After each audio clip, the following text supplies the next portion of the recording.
Les chemins de l'oratorio, le podcast.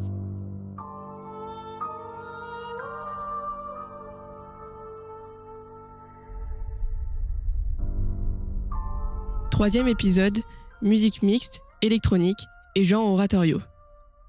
Fragmentation vocale et synthétiseur. L'oratorio devient terrain d'expérimentation sonore. Imaginez des voix retravaillées en direct, des nappes électroniques qui enveloppent la scène et des effets qui déplacent le son autour du public. C'est là que l'histoire rencontre la technologie. Son enregistré, traitement en temps réel, spatialisation. Tout devient matériau dramatique. Prêt à entendre le spirituel se mêler à la technologie ? On entre tout de suite dans le vif.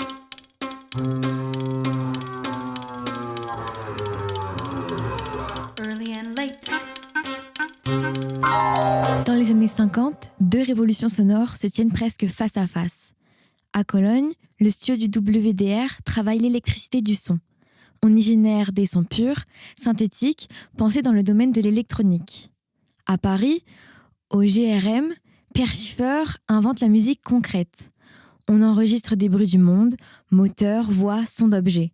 On les découpe, on les colle, on les transforme. Ces deux démarches ne font pas la même musique, mais elles se rejoignent dans l'idée que le son est matériau. La musique concrète part du son réel. L'électronique part de l'oscillateur. La musique mixte combine les deux. Instrument live plus bande magnétique ou traitement en temps réel.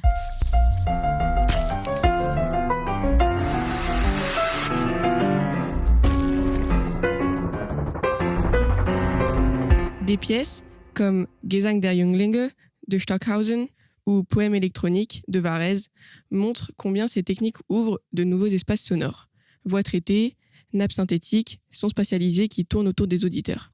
Plus tard, la technologie en temps réel et la spatialisation 3D permettent d'intégrer traitement live, diffusion multicanale et interaction avec les interprètes.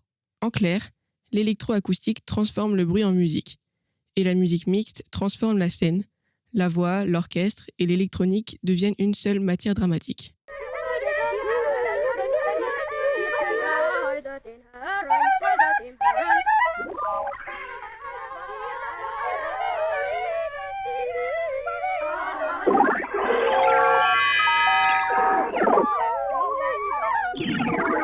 L'intégration de l'électronique dans l'oratorio, ce n'est pas une mode récente. Prenons Honegger. En 1938, son œuvre « Jeanne d'Arc au bûcher » mêle voix, chœur et dispositifs sonores. Paroles parlées, strates orchestrales et éléments nouveaux qui ouvrent les portes à des textures scéniques inédites.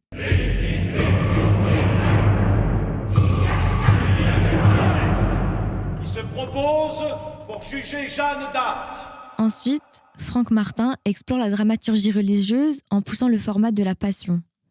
Dans les pages comme Intera Pax ou Golgotha, on ressent une écriture où la voix soliste, le chœur et l'orgue dialoguent avec des procédés d'amplification et d'espace sonore qui déplacent l'écoute vers une dimension plus méditative et parfois fragmentée.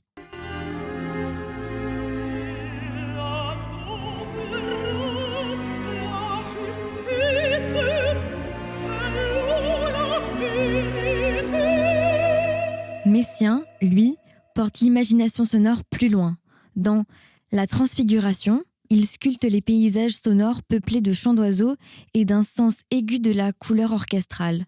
Une écriture qui suggère la spatialisation et l'écoute distribuée comme si la scène respirait autour du public.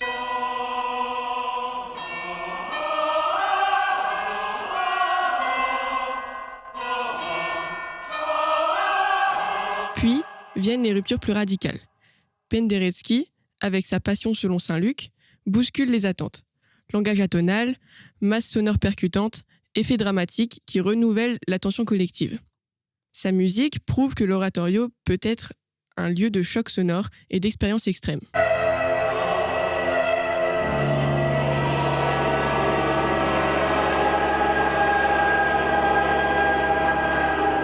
Tout cela ouvre la voie à la musique mixte. Bande préenregistrée, traitement en temps réel, spatialisation multicanale et manipulation du timbre deviennent des outils dramatiques.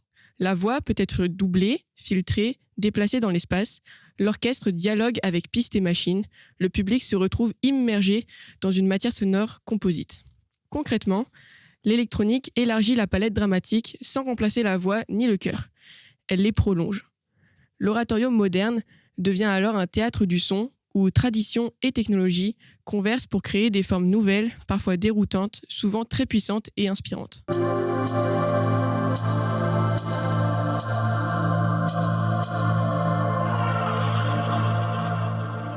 Les grandes expériences du XXe siècle ont élargi le champ. On n'écoute plus seulement des voix, on écoute des architectures sonores. Pensez à Varèse et à l'œuvre Désert. Orchestre et bande magnétique se rencontrent pour créer des paysages où le son devient matière.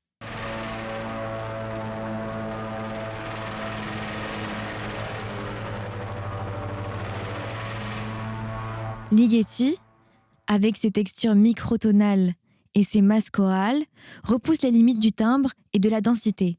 Ces nappes sonores font vibrer l'espace comme une masse vivante. Nuno, lui, politise la forme. Il canto sospeso et ses pièces scéniques montrent que la voix collective peut porter un message et que la technologie, amplification, diffusion spatiale, sert la dramaturgie politique autant que l'émotion.